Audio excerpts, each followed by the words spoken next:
going to read three articles from the book Coming Home Timeless Wisdom for Families, Dr. James Dobson.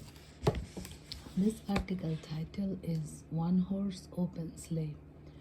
John Pierpont lived and died a failure. At least that's how he might have seen by history. It's not as if he didn't try to find his niece. John poured his heart into everything he did. He just didn't seem to be good at anything. His career started out with a teaching degree from Yale, but his first position didn't last very long. John was much too easy on his students, so he decided to become a lawyer. He failed at that as well. He opened a dry goods store but soon went bankrupt. Next, John tried his hand at poetry. He wasn't a bad writer, but he just couldn't earn enough to pay his bills. John went to school again, this time to become a preacher. His first congregation asked him to resign, so he gave up the ministry. Politics had always intrigued him, so he ran for governor of Massachusetts. He lost big, so he ran for Congress again. He lost even bigger. Then the Civil War broke out and he enlisted as a chaplain, but for only 2 weeks. Eventually, he died at the age of 71 while serving as a clerk in the Treasury Department.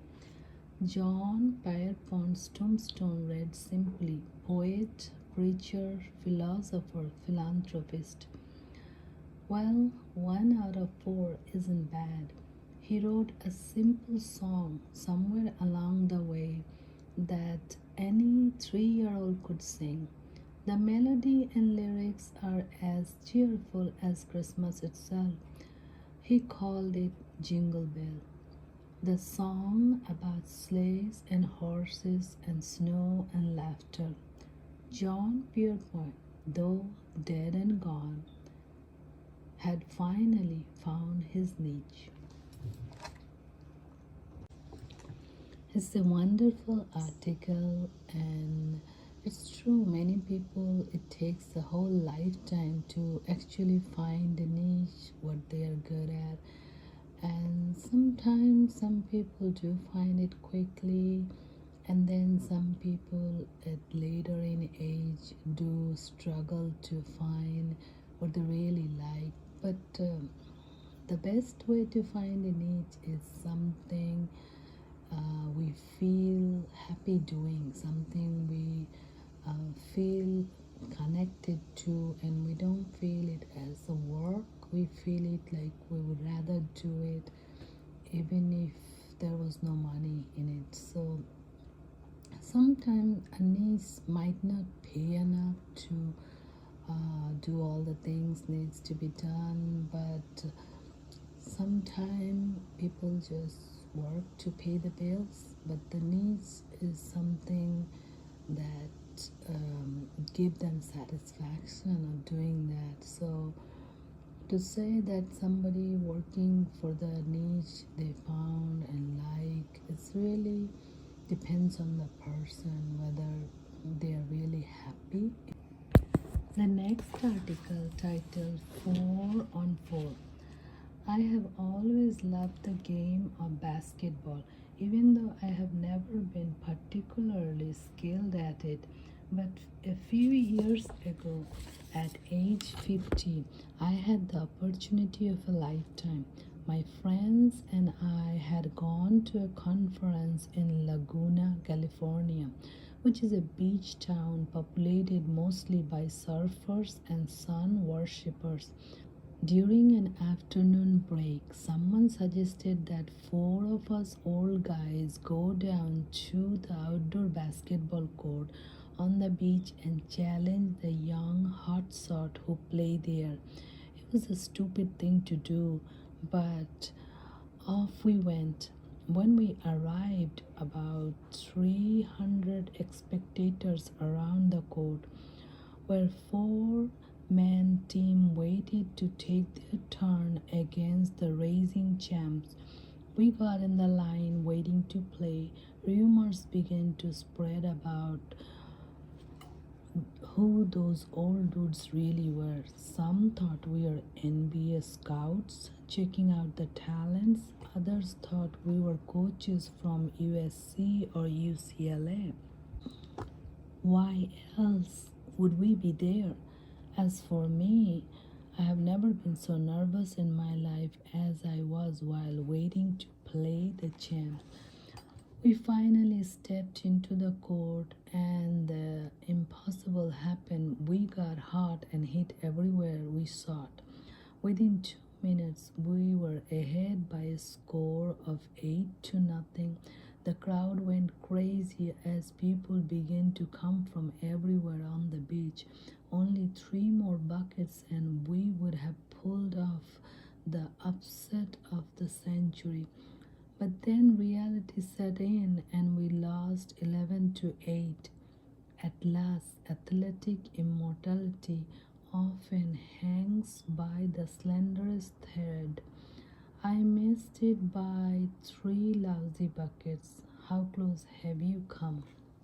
Where grandma's sister came, and she was not so old, but in her 50s, and she actually did jump rope 1000 without getting out of breath, and she's like so even more athletic than us. So it was like people can do it, and age is just a number. People keep up and keep doing it, then they can do it. But people used to work so much in their homes, and they didn't sit down so much, so they were very athletic and doing work. So yeah, they didn't have the concept of aging. They just work and did their chores and had fun. And their fun thing was just playing with kids, running around with kids, and singing. And so nothing to do with the modern things, which just keeps children tied up in their chair in one place and not move, and they just forgot to be using their body. What is it for? So yeah, that's a wonderful article. The third article name is The Fine Art of Conversation. Are you tired of those one-word answers your child or teenager gives in response to your question? You ask how well he played in soccer practice, and he says fine. You wonder how he got along in school today, and he says okay.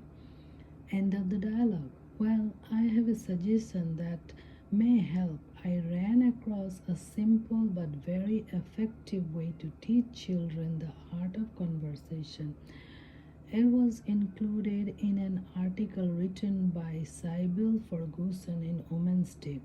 I have taught this technique to my own children and hope you will find it helpful too. Give 3 tennis balls to your daughter and ask her to throw them back one at a time.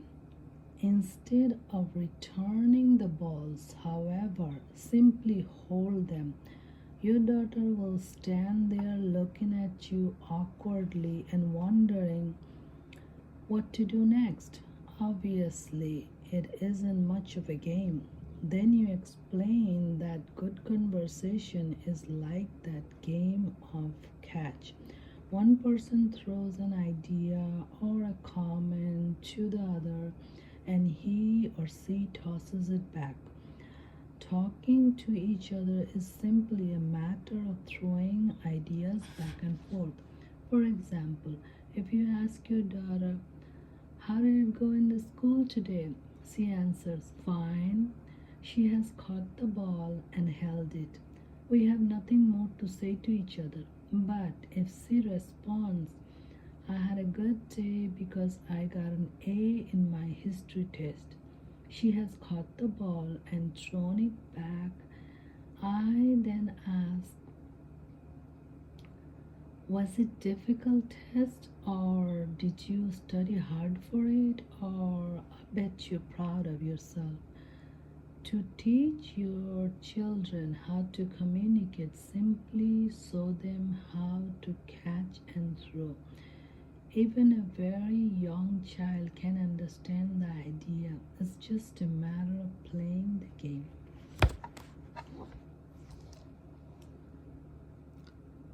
Yeah, I love this article too, and yeah, this is very true. And also, communicating, also teach them to communicate. Nowadays, people have stopped communicating with each other.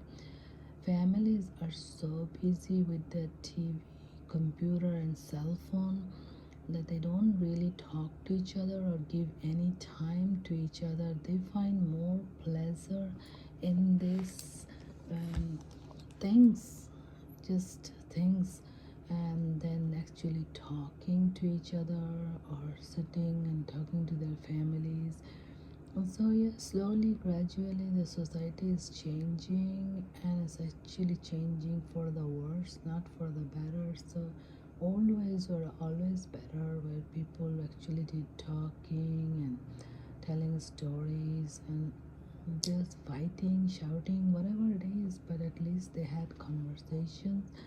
But as we are getting more modern society, the conversation part is gone, and we are always busy with our machines, and we forgot to talk to humans. So yeah, the book has really nice articles, and I really like these articles.